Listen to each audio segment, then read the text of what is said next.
रू चलिए। नमस्कार मित्रों, आइए आज मिलवाते हैं हम एक ऐसे साहित्यकार से जो बिहार के साथ साथ पूरे देश का नाम रोशन कर रही हैं। यह है डॉक्टर रीता सिंह।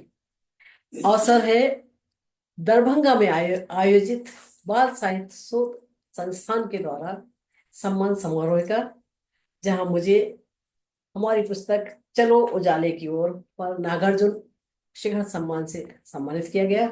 वहीं रीता जी को बाल बिहार के बाल साहित्यकार एक अध्ययन यानी कि करती है, इस पर श्री शिव पूजन सहायक सम्मान से पुरस्कृत किया गया। अवसर था तो क्यों ना इसी क्षण का फायदा उठाते हुए एक साक्षात्कार ले लिया जाए। तो आदरणीय रीता जी, बहुत बहुत नमस्कार। नमस्कार नमस्कार। मैं चाहती हूँ कि हमारे सारे दर्शक, हमारे श्रोता ये समझे कि आपने जो बाल साहित्य पर अध्ययन किया है, शोध किया है, यह विचार कैसे आया, क्योंकि बाल साहित्य एक चुनौतीपूर्ण कार्य है और इस चुनौती में सबसे पहले बाल मनोविज्ञान को परखना पड़ता है।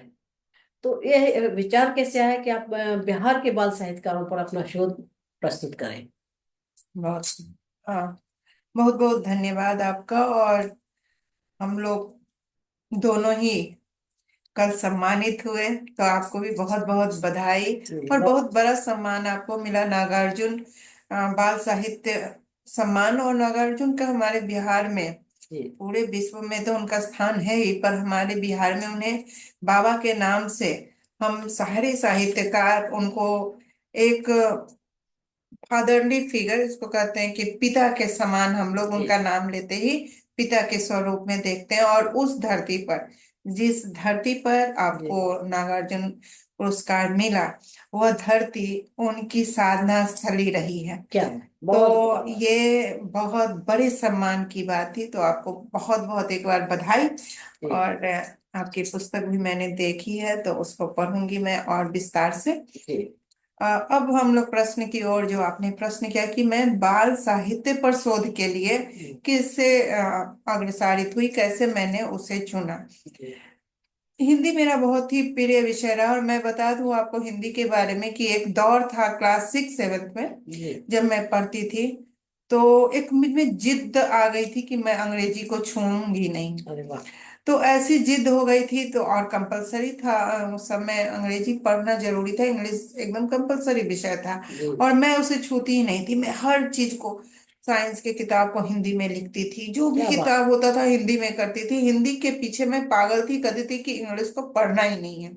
क्या बात है। तो ये मेरा एक जुनून तो जो था, वह जुनून हमारे साथ लगा रहा। और बाद में मैं, ऐसे तो मैंने गृह विज्ञान में पढ़ाई की, पर गृह विज्ञान हो, कोई भी विज्ञान हो, कोई भी विषय हो, भाषा हमारी हिंदी ही रही और हिंदी के माध्यम से मैं पढ़ती रही। इवन आपको होम साइंस में जो शरीर क्रिया विज्ञान है, वो उसके मैटर अंग्रेजी में मिलते थे, पर उसको मैंने हिंदी में अनुवाद किया। अनुवाद करके चैप्टर के चैप्टर मैंने लिखा। तो वह चैप्टर जब मैं लिखती थी अनुवाद कर कर, तो हमारे दिमाग में रहता था कि बच्चे इसको कैसे समझेंगे।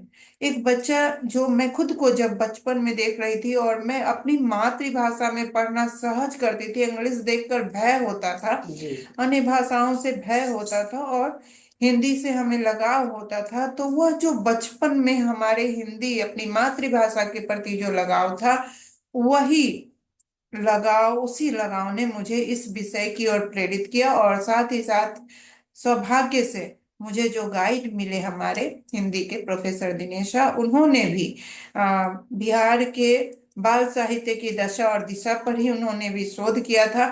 और उसी से उन्होंने हमें भी प्रेरित किया कि बाल साहित्यकारों पर काम करो, उस पर कोई काम नहीं कर रहा है, आगे बढ़ो और इस पर काम करो।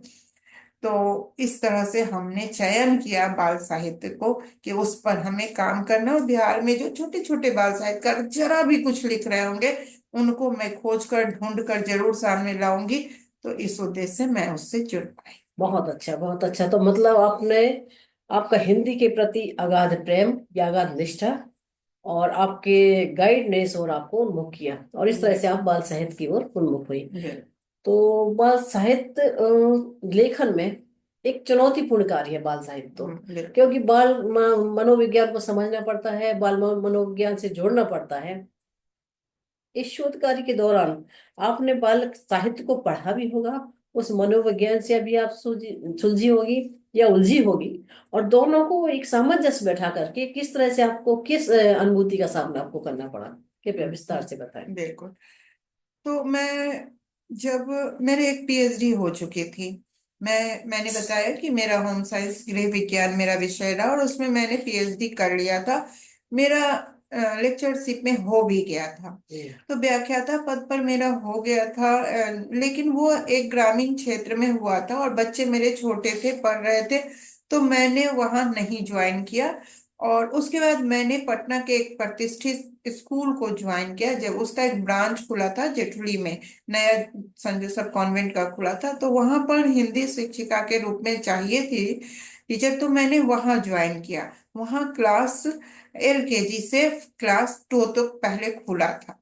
तो एलकेजी से 2 तक के बच्चों को जब मैं पढ़ा रही थी, और वह एक ऐसा स्कूल है बिहार पटना का जहां पर कि आपको हिंदी पढ़ाने में, हिंदी पढ़ाना तो है, मगर अंत समय में आपको बोलना इंग्लिश में है, क्योंकि पूरे बच्चे अंग्रेजी में ही बोलना है उनको, सिर्फ हिंदी के क्लास में हिंदी आप पढ़ सकते हैं। तो वैसे चैलेंजिंग समय में मैं गई थी, वो नया स्कूल खुला था, और मैं तो खुद ही इंग्लिश बोलने से भागने वाली बच्ची थी। बिल्कुल। और एक विशेष परिस्थिति बस मैं वहां पहुंच गई थी, एक अच्छे संस्थान में, एक आकर्षण था। जब मेरी भतीजियां वहां पढ़ती थी और मैं हिंदी स्कूल में पढ़ती थी, तो उस स्कूल का एक आकर्षण था, जब उनको छोड़ने जाती थी तो लगता था उस स्कूल में बच्चे कैसे पढ़ते होंगे।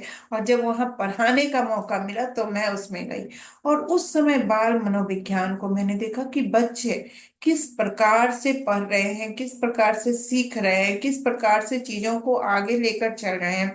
और उस समय की लेकर मैंने कई बार कोशिश की कि बच्चों को कैसे लिखा जाता है कुछ क्लास 2 3 में, कि उन लोगों को सिखाएं। और उस समय लिखाने, उनको सिखाने के क्रम में जो कठिनाइयां आई मुझे, तो मैंने जाना कि बच्चों के लिए लिखवाना या लिखना बहुत ज्यादा चैलेंजिंग है, बहुत ज्यादा चुनौतीपूर्ण है। उस समय से मैंने इसको समझा, और जब मैं इस शोध में, और सौभाग्य मेरा कि मैं इसी शोध में चली गई धीरे धीरे आगे बढ़ते हुए, और तब मैं रचनाकारों से मिली जो लिख रहे थे इसमें। मैंने अ, खोज की जो हमारे प्रतिष्ठित सिद्ध प्रतिष्ठा प्राप्त लब्धवान जो हमारे गद्यकार थे, जो हमारे कवि थे, जो हमारे रचनाकार थे, उनकी रचनाओं को देखा। रामवृक्ष बेनीपुर को मैंने पढ़ा, आरसी प्रसाद को मैंने पढ़ा, दिनकर की निकाला मैंने, और बिहार के ही नहीं, बाहर से भी मैंने सावे प्रेमचंद को, निराला को, सब जगह से बाल साहित्य की खोज की, क्योंकि प्रारंभ तो बिल्कुल। सारे जगह से खोजनी होंगी, देखनी होंगी। और तब मैंने देखा कि अरे इन लोग इतनी गंभीर गंभीर चीजों को लिखते हुए, घोड़ा आया, घोड़ा खाया, घोड़ा खेला, ये भी लिख रहे थे, चंदा मामा भी लिख रहे थे, और एक तरफ चांद का झिंगोला भी लिख रहे थे क्या दिनकर, और बात। एक तरफ दिनकर उर्वशी भी लिख रहे थे, सारी चीजें लिख रही थी, बिल्कुल आगे बिल्कुल। बढ़ा रहे थे। तो ये दो तरह से जो उनकी लेखनी को जब मैंने पढ़ा, तो मैं उस चुनौतीपूर्ण चीजों को जान पाई, समझ पाई कि एक व्यक्तित्व के रूप में आप बिल्कुल। बच्चा भी हैं और आप बड़े भी हैं। जब आप अपने व्यक्तित्व को बचपने में ले जाते हैं तो बाल मनोविज्ञान को समझ लेते हैं, और जब अपने व्यक्तित्व को युवावस्था में ले जाते हैं तो युवाओं की लेखनी लिख पाते हैं। और जिस भूमिका में आप चाहते हैं उस भूमिका में एक रचनाकार लेखक कर सकता है। तो हाँ, चुनौती है कि आप बचपन में लौट पाते हैं कि नहीं। जो लेखक, जो रचनाकार अपने आप को बचपन में लौटा के ले आ पाता है, क्या बात वह है। लिख पाता है। बहुत बढ़िया, तो बहुत। ये है चुनौती, लेकिन चुनौती सरल भी है, बस बचपना लाना होगा अपने अंदर, मतलब आपको उस बच्चे के मस्तिष्क में बैठकर लिखना बैठ होगा। कर लिखना बिल्कुल होगा। बिल्कुल। बिल्कुल बिल्कुल। तो मैं एक प्रश्न लेती हूँ कि आपने बाल साहित्य पर शोध किया, लेकिन आपने और विषयों पर भी शोध किए हैं। बिल्कुल। तो जब दोनों में शोध किए, अनेक बार अनेक विषयों में किए, तो दोनों के में क्या भिन्नता लगी आपको? इसमें क्या कठिनाई आई या क्या सहजता लगी? मेरे तीनों भी विषय आप देखेंगे, मैंने 3 पीएचडी की है शोधना, तो और भी बहुत सारे शोध कार्य किए हैं। और मेरे अंदर में भी जब मैं एम एजुकेशन के कोर्स में थी तो वहाँ बहुत सारे बच्चे, मेरे अंदर भी शोध किया है बच्चों ने। अलग जो तीनों ही फील्ड वर्क है मेरे, तो लोगों से मिलना होता है। जब मैं गृह विज्ञान में काम कर रही थी, उसका पहला शोध मैं कर रही थी, तो वह शोध भी मैं सामाजिक स्तर पर जाकर बिहार के एक विशेष जाति, जो मुसहर जाति है, जो सबसे निचले पायदान पर है, उनके बीच मैंने काम किया था। वहां की एक बहुत अच्छी सी कविता मैंने वहां लिखी थी। एक लड़की थी, मैं जब वहां उन लोग के बीच में 6 महीना रहकर काम की थी। क्या बात। एक लड़की थी, बहुत मैं बता रही हूँ उस बाल मनोविज्ञान को, तब आप समझेंगे कि बच्चों के बीच जो मैं काम कर रही थी तो कैसे उसका तालमेल बैठ रहा था। मैंने पहली कविता उस समय रची थी, वो मेरी पहली कविता थी।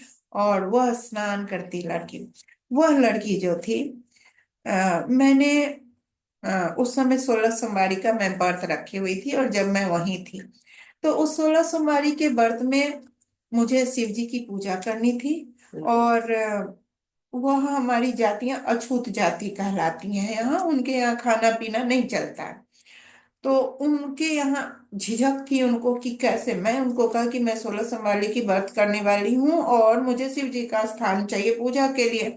अब उनके भगवान को भी छूना मुश्किल, क्योंकि उनके भगवान भी अछूत हो गए, शिव जी ही हैं लेकिन उनके मोहल्ले में है। तो उन लोगों के मन में एक झिझक थी कि बिल्कुल। कैसे आप वो छुएंगी। तो जिस घर में मैं रुकी हुई थी वहां एक लड़की थी, 5-7 साल की लड़की होगी, तो बोली कि दीदी सुबह चलिएगा स्नान करने आप, 4 बजे भोर में ही। अरे 4 बजे भोर में क्यों जाएंगे भाई स्नान करने? तो नहीं दीदी चलिएगा ना, आपको 4 बजे भोर में ही चलना है। हम लोग तो गई, मैं उसके साथ गई। और जब मैं गई उसके बाद उसने पानी भरा दिया, लो तो बोले तुम भी नहा लो, तो पूजा करना है। तो बोली ठीक है। तो बोली कि दीदी आप उस साइड मुड़कर अपना मुंह धोइए तो मैं नहाऊंगी। तो बोली ठीक है। फिर मैं उस साइड मुख की हुई थी, तो मैं कही कि होते ना उत्सुकता, क्यों मेरा मुख उधर करवाई है भाई, बिल्कुल। एक उत्सुकता होती है। तो मैंने झटके से फिर देखा कि कर क्या रही है लड़की। वो लड़की के पास न इनर कोई अपना कपड़ा था, कोई कपड़ा ही नहीं था उसके पास दूसरा जो नहाकर पहनने के लिए। तो उसने पूरे अपने सारे कपड़े उतारे, फिर वो नहाए और फिर वही सारे कपड़े को उन्होंने पहना। और वो जो वो एक झटके में हमने उसे पूरा देखा, और कितनी प्योर, कितनी शुद्ध। और वो लड़की जब पहनी कपड़ा और नाचारी गाती हुई शिव की जा रही थी, उससे पवित्र पूजन किसी का क्या हो ही नहीं सकता क्या। है। वो पवित्रता जो मैंने उस समय देखी। और फिर जब मैं बाल साहित्य में आई और क्या। जब साहित्यकारियों के लेखन की पवित्रता को देखा, बच्चों के लिए जो उन्होंने लिखा बिल्कुल था बिल्कुल। वो पवित्रता देखा। और फिर मैं अभी तीसरा जो शोध मैंने किया, उसमें भी मैंने न्यास योग, एक उपचार है, चिकित्सा, आध्यात्मिक चिकित्सा। तो उसके प्रभाव को जब छात्र अध्यापकों पर हमने किया, प्रयोग किया, और वो जब किया तो उसमें भी मैंने देखा कि स्कूल के बच्चों पर कैसे जब छात्र अध्यापक अपने व्यवहार को बदलते हैं तो वो बच्चा बिल्कुल खिलौना जैसा बच्चा क्या बात। बनता और करता है। तो मैं तो ये देखी कि सभी एक दूसरे से मिले हुए हैं, और सब जगह मुझे बच्चे दिखे, सब जगह बाल मनोविज्ञान और दिखा, ये बाल और मनोविज्ञान आपको एक दूसरे से जुड़ता चला गया। जोड़ता चला गया। तो सारे शोध एक जैसे दिखे और उतने ही प्योर दिखे और उतना ही मजा आया मुझे क्या। सारे में। बहुत अच्छा। लेकिन ये तो आपने शोध की बात हुई। हम्म, आपने कुछ कहानियां भी लिखी हैं। बिल्कुल। आपने यात्रा वृतांत भी लिखे हैं। आपने गद्य में भी लिखा हुआ है। आपकी ये पुस्तक जो है, हम्म, इसमें दिया हुआ है, आपकी पुस्तकों के नाम दिए हुए हैं हम्म, कि बिहार की मुसहर, तो ये आपने अभी बता ही दिया है। किस विधि मिलना हो, ये कहानी संग्रह है आपका। बिल्कुल। रामकृष्ण परमहंस और मैं, ये आत्मकथा वृतांत है। हम्म, गुरुमुख से, ये 2 खंड आपके हैं। हम्म, कामधेनु योग शिक्षा भी है।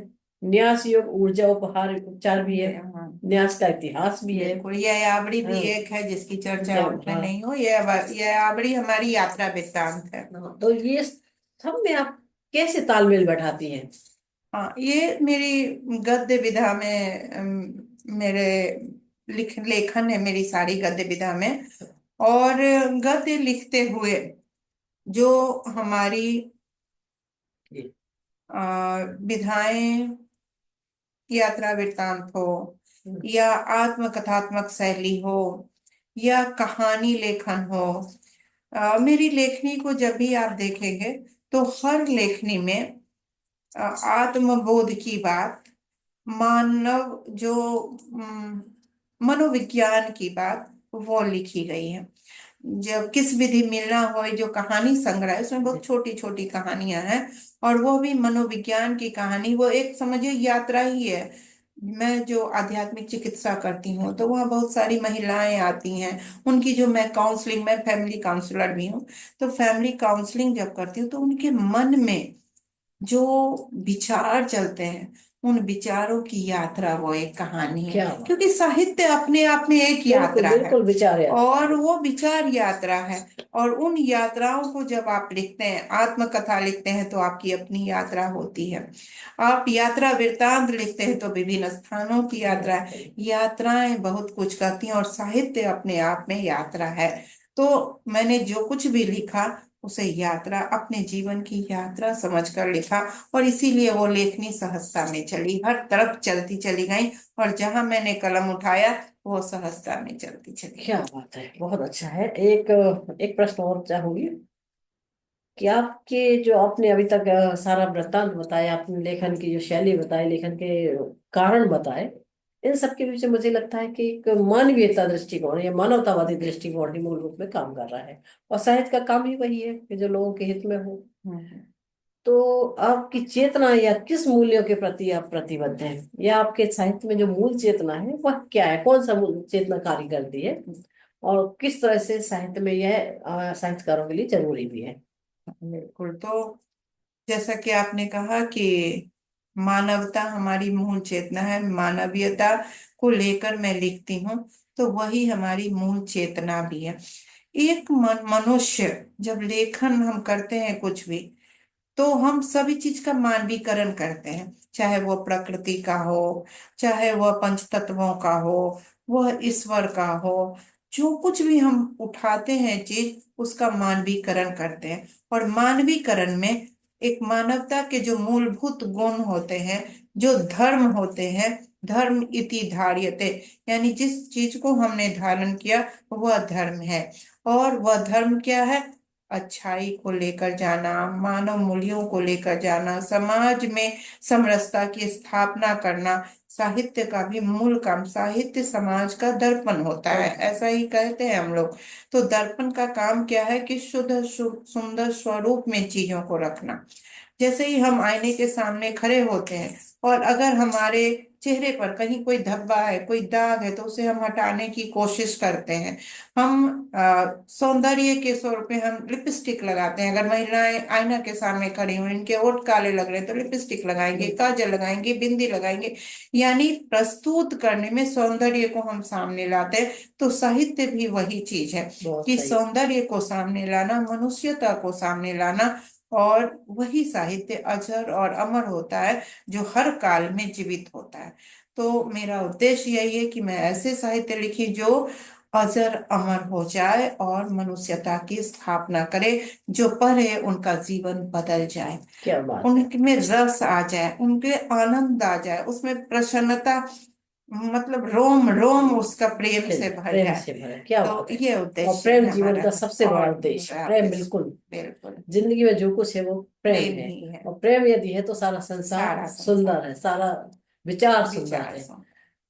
तो जैसे कि मैंने आज देखा, आपके कॉलेज में गई और मैंने देखा कि आपने एक वर्कशॉप रखी। आप छात्र अध्यापकों के बीच रहते हैं। हम्म। छात्र अलग चीज होती है और छात्र अध्यापक अलग चीज होते हैं, मतलब वो छात्र भी है प्लस अध्यापक अध्यापक भी भी है। है, बिल्कुल। मतलब ये कि ये भावी पीढ़ी का निर्माण करने जा बिल्कुल। रहे हैं, और उन छात्र अध्यापकों के लिए आप पढ़ा रही हैं, आप हम्म। प्रशिक्षण दे रही हैं। हम्म। और आपका दिया हुआ प्रशिक्षण जब वो धारित करेंगे तो एक पूरी पीढ़ी का बदलाव करेंगे। बदलाव आज से करेंगे। 25 वर्ष बाद वो रिजल्ट दिखाई देगा कि जिनको आपने संस्कार दिए हैं, वो पीढ़ी उन नौनिहालों के लिए क्या दे रही क्या है। दें। आपके यहाँ से अगर 50 या 100 बच्चे निकलते हैं तो वो 100 बच्चे हजारों बच्चों को और जो तैयार करते हैं। कल के नागरिकों के लिए तैयार करेंगे। यह देश के विकास की मूल जड़ में यही बच्चे होंगे जिनको आप तैयार कर रहे हैं। तो मेरा कहने का तात्पर्य है कि इन बच्चों के लिए आप पढ़ा रही है वो अपनी जगह ठीक है, प्रशिक्षण दे रही है वो अपनी जगह सही है। साहित्य की दृष्टि से, क्योंकि आपके यहाँ जो आज कार्यशाला हुई और उसमें एक पुस्तक समीक्षा की गई, और उस पुस्तक समीक्षा से आप साहित्य का प्रदेय भी दे रही हैं। और एक जो छात्र अध्यापक है वो एक तरह से नागरिक हो चुके हैं, वो अपने नागरिक जीवन में प्रवेश कर चुके हैं। वो अपने जीवन यापन के लिए उन्होंने ये जो विषय चुना है या जो वो चुना है अपना जीवन यापन का, घोष जी का है, वो शिक्षक बनने का है। तो उससे तो वो जीवन यापन करेंगे, लेकिन वो समाज को क्या देंगे साथ में? तो साहित्य उन्हें क्या चेतना देता है? उन नवोदित साहित्यकारों के लिए आप क्या देना चाहेंगे? क्या मतलब उद्देश्य देना चाहेंगे या क्या लक्ष्य निर्धारित करेंगे? या उनको क्या कहना चाहेंगे सीधे सीधे शब्दों में अगर हम कहते हैं कि उनसे आप क्या कहना चाहेंगे कि साहित्य को, लेखन को कैसे किया जाए? तो ये जो मेरा विभाग है वह छात्र अध्यापकों का, यानी टीचर्स तैयार करते हैं, हम लोग शिक्षक तैयार करते हैं। ये शिक्षक, जैसा कि आपने कहा कि आगे भविष्य को तैयार करने वाले हैं, हमारे नवनिहालों को, हमारे बच्चों को सही दिशा देने वाले। मैं खुद क्लास में जब जाती हूँ तो उन्हें हर एक पाठ्यक्रम की हर एक पुस्तक को, चाहे वह पुस्तक साइंस की हो या वह पुस्तक कॉमर्स की हो या वह पुस्तक आर्ट्स की हो, हिस्ट्री की हो, हिंदी की हो, मैं कहती हूँ ये सारी पुस्तक एक साहित्य है। बिल्कुल। और ये साहित्य जो है वह दर्पण है किस चीज का? व्यक्ति के व्यक्तित्व के निर्माण करने का। क्या? तो आप किसी सब्जेक्ट के टीचर हो, किसी भी विषय के आप सब्जेक्ट को पढ़ा रहे हो, किसी भी विषय को आप पढ़ा रहे हो, आपको उसमें मानवता को खोजना है और एक व्यक्ति को मानव बनाकर तैयार करना है। एक नन्हे बच्चे को जब आप तैयार करें तो उसमें मनुष्यता के गुण होने चाहिए। आप बीज बो दें और वो जब बढ़े तो वह अपने आप को समाज में सर्वश्रेष्ठ मानव क्या? के रूप में देखे। तो ये मेरा उद्देश्य रहा है हमेशा। और मैं सारे युवाओं को, सिर्फ बीएड के विद्यार्थियों को नहीं, छात्र अध्यापकों को ही नहीं, मैं हर युवा को कहती हूँ कि आप शिक्षक हो।